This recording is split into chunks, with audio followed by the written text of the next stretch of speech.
Welcome back to my channel ঝটপট রান্না।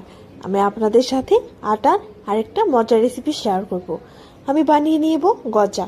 আমি প্রথমে এভাবে আটাটা গুলে নিয়েছি, তারপর একটা রুটি বানিয়ে নিয়েছি, তারপর এভাবে কেটে নিয়েছি।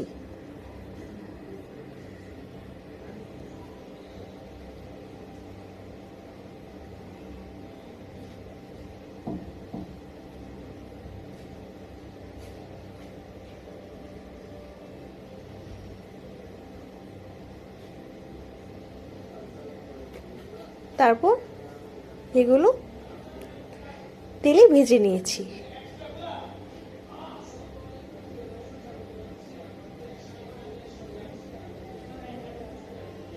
ভাজা হয়ে গেলে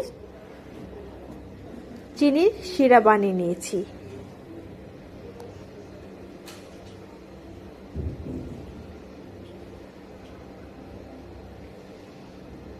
তারপর এগুলো চিনি শিরাতে ভালোভাবে নাড়াচাড়া করে নিয়েছি।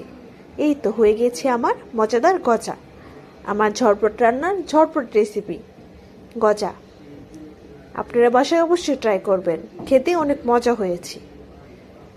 ধন্যবাদ।